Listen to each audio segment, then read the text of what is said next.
Okay, let's dive into this. We've literally all been there, right? It's Sunday night, you're sitting at your desk, just staring at a totally blank page, and you have an entire week of instruction to map out from scratch. Honestly, it's kind of the most daunting feeling in education. But I want you to imagine something for a second. Imagine taking a lesson from a blank page to fully assessed in literally minutes, instead of spending your entire weekend pulling your hair out. Welcome to this hands-on workshop explainer. Today, we're unpacking the exact life cycle of AI-powered instructional design. We're looking at a completely game-changing workflow that eliminates the heavy lifting of lesson planning, taking you from the initial spark of an idea all the way to final grading. Here is our itinerary for this workshop. We'll be looking at blueprinting the unit plan, weekly and lesson planning, interactive classroom presentations, differentiated worksheets and UDL, and finally, assessments and automated rubrics. We're going to track a single continuous instructional cycle right through this list. All right, Phase 1, blueprinting the unit plan, setting the pedagogical foundation.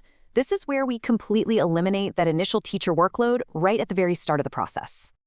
To make this concrete, we're going to use a continuous threaded example throughout this explainer. Let's say we're teaching a 10th grade geography unit on climate change and human impact, and we have a strict 15-day timeline. Now, giving the AI this incredibly specific context right out of the gate is absolutely crucial. By locking in that 15-day boundary, you immediately stop the AI from generating those overly broad, pacing inaccurate lessons. It anchors the whole platform. It keeps things realistic and totally prevents those generic, unhelpful hallucinations you sometimes get with standard AI tools. So the crucial point is, the more context you give, the vastly better your output is going to be. A generic prompt gives you broad fluff you'll just have to rewrite anyway. But a contextual prompt? That's a real game changer. We can literally tell the generator to include specific International Baccalaureate Middle Years Program Standards, the IBMYP.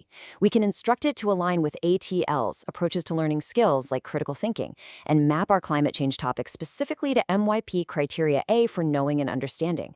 It dramatically elevates the alignment of the unit plan because the AI pulls from its specialized training to give you a pedagogical foundation that actually matches your school's framework.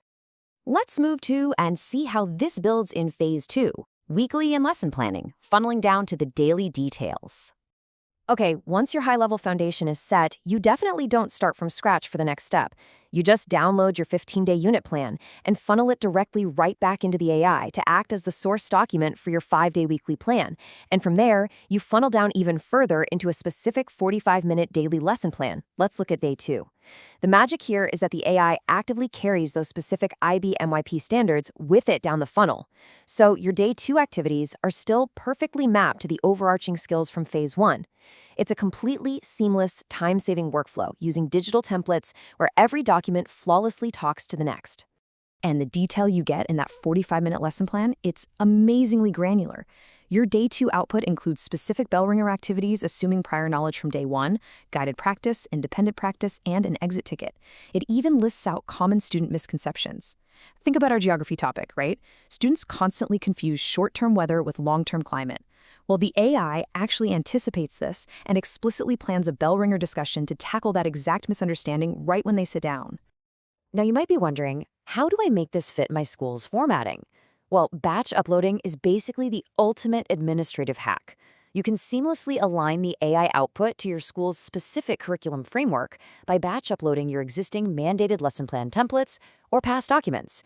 The system just learns and adapts its output to perfectly match those structural boxes your administration requires. Moving into Phase 3, interactive classroom presentations.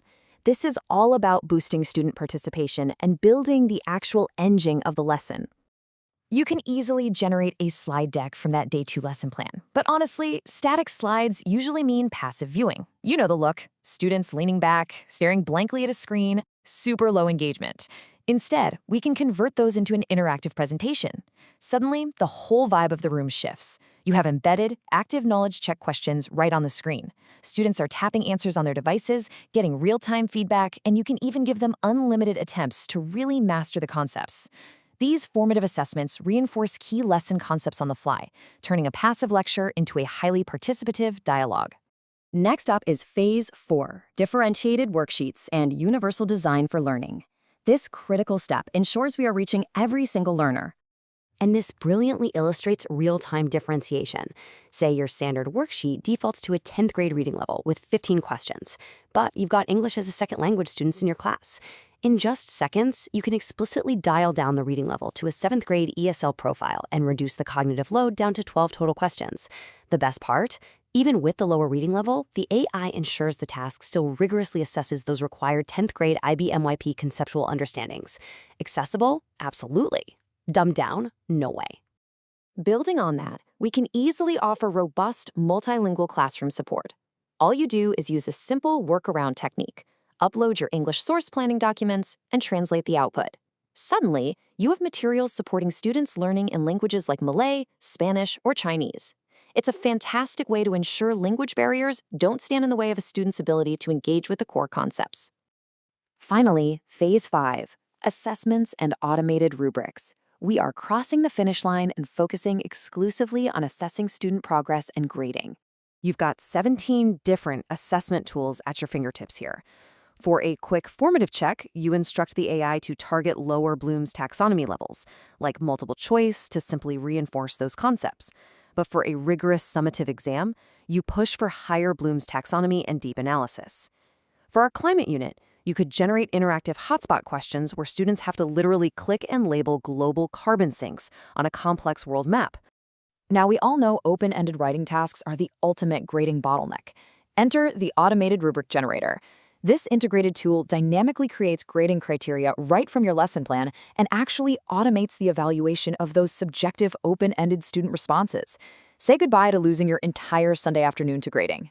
For that 10th grade carbon footprint assignment, it creates an exact 5-point scale rubric on the fly. And to maintain our pedagogical thread, we can instruct the AI to explicitly output this rubric into the exact format of the IB/MYP 8-point criteria bands. It's perfectly aligned to strict reporting requirements, all generated in a matter of seconds. Now, what's really interesting about this slide is that the AI doesn't just blindly spit out a grade. It provides actual, in-depth pedagogical reasoning. It notes that the student suggested taking fewer flights and using public transport and uses that to strictly justify a high score based on the targeted criteria. It handles the heavy lifting, but leaves an incredibly clear, transparent paper trail of feedback. If a parent or administrator ever questions a grade, boom, you've got the criteria-based justification ready to share instantly. So, we've gone from a blank page to a fully assessed, interactive, differentiated unit in one seamless workflow. Which leaves us with the ultimate question. With your entire planning and grading cycle automated, how will you reinvest your reclaimed time to focus on the deeply human elements of teaching? When the heavy lifting of instructional design is finally streamlined, your role as an educator evolves. You get to step away from the paperwork and step back into being truly present in the classroom. Think about that for a bit. Thanks for hanging out with me for this explainer, and I'll catch you next time.